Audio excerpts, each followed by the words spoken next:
الله عز وجل أراد أن يتلطف مع عباده فقال: وإذا سألك عبادي عني فإني قريب أجيب دعوة الداعي إذا دعا. بعدين إيش قال؟ فليستجيبوا لي وليؤمنوا بي لعلهم يرشدون. شوف اللطف. آمنوا أن وعدي حق وأني بعطيكم. ترى أنا قريب وأعطيك. أتى بالإجابة قبل الدعاء. الدعاء ليس مجرد كلمات نرددها، بل الدعاء هو العبادة، هو سهم الله الذي لا يخطئ، هو الارتباط الروحي بينك وبين رب العالمين، وركن ركين في عقيدة كل مؤمن. حبل وثيق بالله سبحانه وتعالى لا ينقطع. ادعو مو شرط لغة عربية فصحى، ادعو لو بلهجتك العامية ما يضر. أي لهجة. ليس مطلوبا منك أن تأتي بألفاظ منمقة، الله ما يريد هذا، يريد اللي في قلبك. من خلقك لن ينساك. الله سبحانه وتعالى خلق هذه الأرض ثم خلق من فيها عشان يعطيهم. ليش ما تروح لكلك؟ ليش خاش شيء بقلبك؟ فاضفض لله سبحانه وتعالى وكأنك تفضفض لنفسك. خذ أهم آية عندي في هذا الباب: أمن يجيب المضطر إذا دعاه ويكشف السوء. واحد مضطر إلى الله عز وجل، الله يجيب دعاء ولا ما يجيب؟ يستجيب الله له. حتى الكافر لو دعا رب العالمين الله يستجيب. الله يقول في آية أخرى: ادعوني أستجب لكم.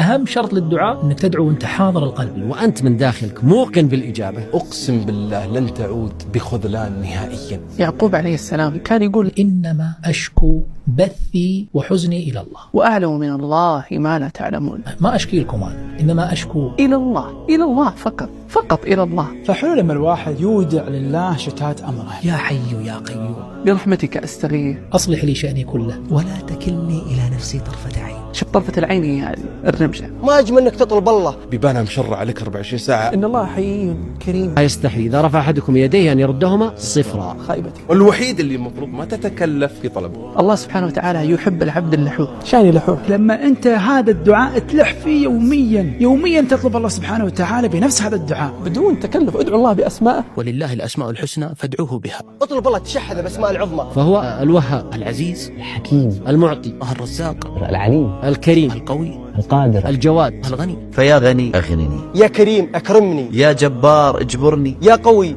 قوني، يا رب الفضل فضلك والرزق رزقك. يا رب ارحمني في هذه واعطني اياها فأنت الكريم الجواد الرازق الواسع. يا رب الآن أنا بين يديك. أنا مالي من تصريف الدنيا شيء، أنت اللي أعطيتني. يا رب كيف ما قلت. فيا ربي تكفى يا ربي. يا رب أنت وأنا. الله سبحانه وتعالى يغضب من العبد إذا لم يطلبه. الله يجي ينزل في الثلث الأخير يقول: هل من داع فأستجيب له. إما أن الله عز وجل يعطيك دعوتك اللي أنت دعوتها بالضبط، وإما أن يصرف عنه من السوء مثله. طيب الأمر الثالث يؤخرها لك يوم القيامة فتجد جبال من الحسنات. يونس عليه السلام فنادى في الظلمات: لا إله إلا أنت سبحانك إني كنت من الظالمين. في ظلمة الليل وظلمة بطن الحوت وفي ظلمة أعماق البحر النتيجة فاستجبنا له ونجيناه من الغم. خرج من بطن الحوت. الله سبحانه وتعالى يقول في الحديث القدسي: يا عبادي لو أن أولكم وآخركم إنسكم وجنكم قاموا في صعيد واحد وأعطيت كل ذي سؤل سؤله ما نقص ذلك من ملكي شيئا. أتحدى عقلك يقدر يستوعب هذا الشيء. الجأ إلى الله في كل أمورك وهمومك. طول في سجودك. وادعو الله بما تشاء. وخلى في بالك أنك تشوف أثر